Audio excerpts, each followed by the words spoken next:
बहुत लोगों को पता नहीं है कि ब्रेकिंग इंडिया जो इनकी सबसे नामवर पुस्तक, पहला एडिशन था, फर्स्ट इन द सीरीज़, उस पुस्तक को भारतीय भाषाओं में हिंदी के अंदर प्रसारित करने में विचार को पांचजन ने, साप्ताहिक ने कम से कम 15 कार्यक्रम किए जो केवल इस विषय को समझाने के लिए थी, ब्रेकिंग इंडिया फोर्सेस क्या है।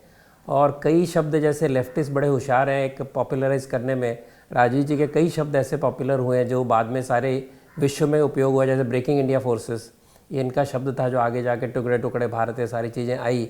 और जो उन्होंने उस समय कही थी बातें, वो 10 साल बाद लोगों को समझ में आई कि राजीव जी क्या कह रहे हैं। तो जो ब्रेकिंग इंडिया की बात आपने की थी तो आपने उसमें कहा कि ये विभाजित करने वाली ताकतें का गठजोड़ है। तो आप ये बता सकते हैं कि भारतीय शिक्षा प्रणाली, विशेष रूप से उच्च शिक्षा संस्थान, इन ताकतों के लिए कैसे अच्छा ठिकाना बने हुए हैं आज भी बने हुए हैं। लेकिन मैं एक कहानी बताना चाहता हूँ जो ब्रेकिंग इंडिया के मेरे को जो आइडिया था कैसे आया। तो एक मैं प्रिंसटन, मैं जहाँ रहता हूँ प्रिंसटन में एक लंच खा रहा था और मेरे यूनिवर्सिटी के जो प्रोफेसर थे वो बैठे थे मेरे साथ। तो एक अफ्रीकन अमेरिकन ब्लैक आदमी आया, वो भी ज्वाइन कर गया लंच में। तो उन्होंने कहा कि मुझे कहा कि इंट्रोड्यूस करवाया और कहा कि ये तो अभी इंडिया से आया, तो मैं क्योंकि इंडियन हूँ तो आप बातचीत करें। तो मैंने उसको कहा था बट अच्छी बात है, आप इंडिया क्या कर रहे थे। तो उसने कहा कि मैं ये एक प्रोजेक्ट में हूँ, एफ्रो दलित प्रोजेक्ट। एफ्रो मतलब जो काले लोग हैं, दलित, इनका प्रोजेक्ट। मैंने कहा ये बड़ी क्या बात है, मैंने तो ऐसी सुना ही नहीं। वो कहता नहीं, तो बहुत बड़ा प्रोजेक्ट है, कितने सालों से चल रहा है। तो बहुत बोल रहा था वो, तो मेरे लिए तो बड़ी अच्छी बात है कि बहुत बोल रहा है।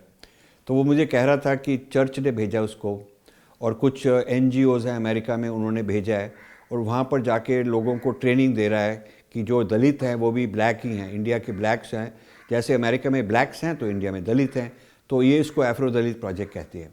तो मैंने कहा ये तो बड़ी डेंजरस चीज़ है। मैंने उसको बोला नहीं कुछ, तो मैंने कहा अपना उसको कार्ड वार्ड दिया। तो मैंने कहा मैं तो आपसे बातचीत करना चाहता हूँ। तो मैंने उससे दोस्ती की, उसको भी 2-4 बार हमने खिलाया बुलाया, लंच वंच के लिए ले गए। तो उसने मेरे को अपने ऑफिस में बुलाया।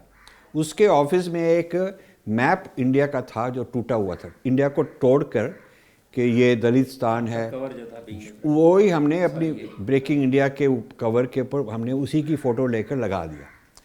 तो ऐसे बात चली।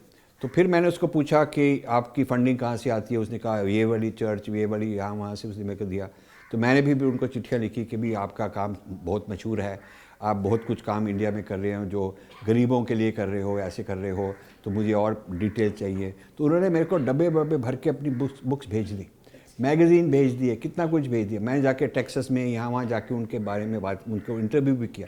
बेस मिल गया। और उस समय उनको मालूम नहीं था कि ये कौन है, क्या करेगा। उन्होंने सोचा कि कोई लेफ्ट विंग होगा, कोई जर्नलिस्ट होगा, ऐसी बात है, उसको बता दो।